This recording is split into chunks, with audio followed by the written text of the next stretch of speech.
Hello guys, welcome back to your own channel all about FASTag. तो आज की इस वीडियो में हम बात करने जा रहे हैं कि अगर आपने कैश में पेमेंट किया था टोल प्लाजा पे तो उसका रिफंड कैसे लेना है आपको। क्योंकि कभी कभी क्या होता है, हम कैश में भी पेमेंट कर देते हैं और साथ ही साथ हमारे फास्टैग से भी डिडक्शन हो जाता है। बट मैं आज की इस वीडियो में बताऊंगा कि सिर्फ आपको कैश का पेमेंट का जो आपने किया है टोल प्लाजा पे उसका रिफंड कैसे लेना है। अभी मैं फास्टैग का नहीं बता रहा हूँ, फास्टैग की मैं एक सेपरेट वीडियो बनाऊंगा, उसमें मैं आपको डिटेल में समझाऊंगा किस तरीके से आपको, अगर आपने कैश में पे किया है और फिर आपके फास्टैग से भी हो जाता है डिडक्शन, तो कैसे लेना है उसमें रिफंड। आज की इस वीडियो में हम बात करेंगे कि अगर आपने कैश में पेमेंट किया था टोल प्लाजा पे, क्योंकि आपका वहाँ पे फास्टैग काम नहीं किया, आपका पूरा बैलेंस था उसके अंदर फिर भी काम नहीं किया, तो ऐसे में क्या करना है। कुछ डॉक्यूमेंट रिक्वायर्ड होंगे, उसमें कुछ प्रोसेस है वो आपको समझना होगा। तो वीडियो को पूरा एंड तक देखिए तभी समझ पाएंगे। स्किप नहीं करना है आपको वीडियो को, और सब्सक्राइब नहीं किया तो सब्सक्राइब कर लीजिए चैनल को, क्योंकि मैं बार बार कहता हूं कि इस चैनल को सब्सक्राइब करके रखिए ताकि आने वाली हर एक अपडेट फास्टैग को लेकर आप तक पहुंचे। चलिए वीडियो को स्टार्ट करते हैं। आप सभी को पता है कि फास्टैग को पूरी तरीके से मैंडेट कर दिया गया है। ऐसे में अगर आपके पास फास्टैग नहीं होगा तो वहां पे आपको देना पड़ जाता है डबल पेनल्टी, यानी डबल टोल का पेमेंट, जिसमें काफ़ी ज़्यादा नुकसान आप लोगों को होता है। तो इससे बचने के लिए, समझने के लिए किस तरीके से फास्टैग काम करता है, आपको ये जानना बहुत ज़रूरी है कि अगर टोल प्लाजा पे मेरा फास्टैग नहीं चलता तो क्या गलती मेरे एंड से है या टोल प्लाजा के एंड से है। क्योंकि कभी कभी क्या होता है, वो कुछ टाइम के लिए फास्टैग को वहाँ डिसेबल कर देते हैं, या कुछ टेक्निकल इशू की वजह से भी जो फास्टैग का स्कैनर होता है वो आपके बारकोड को रीड नहीं कर पाता, जिसकी वजह से आपका जो टैग है वहाँ पे रीड नहीं करता और आपको देना पड़ जाता है वहाँ पे डबल पेनल्टी। ऐसे में अगर आपने दे दिया है डबल पेनल्टी तो उसका रिफंड कैसे लेना है। तो सबसे पहले मैं आपको, ये सारे बैंक का प्रोसेस है, आपको कोई एक पर्टिकुलर बैंक नहीं है कि आपको इस पर्टिकुलर बैंक का मैं बता रहा हूँ, ये सारे बैंकों का प्रोसेस है कि आपको किस तरीके से रिफंड लेना है। इसमें आपके पास आपकी जो रिसिप्ट है वो मैंडेट है कि होनी ही चाहिए। अगर आपके पास रिसिप्ट नहीं है या आपने फाड़ के कहीं फेंक दिया है तो उसका रिफंड आपको नहीं मिलेगा, क्योंकि विदाउट रिसिप्ट के इसको आगे आप रेज नहीं कर सकते। इसलिए आपके पास इसमें रिसिप्ट होना मैंडेट है, आरसी कॉपी होना मैंडेट है। आरसी कॉपी आपकी वैलिड होनी चाहिए।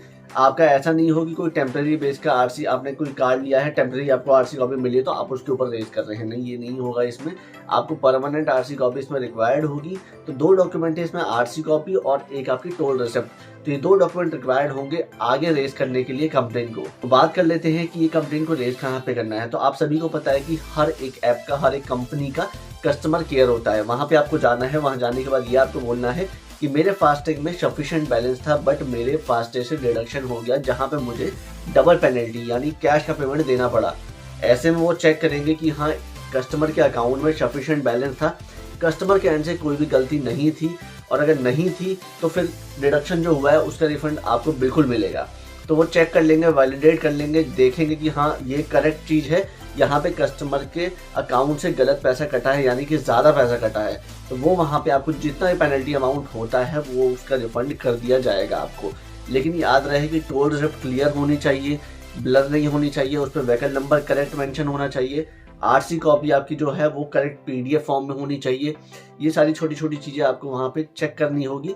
अगर आपके टोल रिसिप्ट में कभी कभी क्या होता है कि जो एम्प्लॉई होते हैं वहाँ के, वो गलत एंटर कर देते हैं। फॉर एग्जांपल लास्ट में 8 है तो वो वहाँ पे 9 कर देते हैं, जिस वजह से वहाँ पे कस्टमर केयर वाले बोलते हैं कि आपके टोल रिसिप्ट में का मिसमैच है इसमें व्हीकल नंबर से, तो वो वहाँ पे रिफंड नहीं करते। यही सब चीज़ें देखते हुए आपको पहले चेक करना है अगर कोई रिसिप्ट दे रहा है कि हाँ मेरा व्हीकल नंबर करेक्ट है कि नहीं है, ताकि मैं आगे इसका रिफंड ले पाऊँ।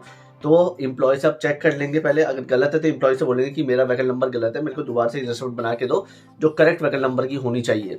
ऐसे में आपको रिसिप्ट संभाल के रखना है, उसके बाद ही आगे आप इस चीज़ को रेज कर पाएंगे। अगर आपके साथ भी ये इशू हुआ है और आपके साथ भी इस तरीके की कोई दिक्कत चल रही है और नहीं रिफंड हो पा रहा है, तो बिल्कुल आप हमें कमेंट भी कर सकते हैं। कोई भी इशू आता है आपको किस तरीके से आपको इसका रिफंड लेना है, तो बिल्कुल आप हमसे पूछ सकते हैं। मेल आईडी मेंशन है और साथ ही साथ डिस्क्रिप्शन में टेलीग्राम का लिंक भी है।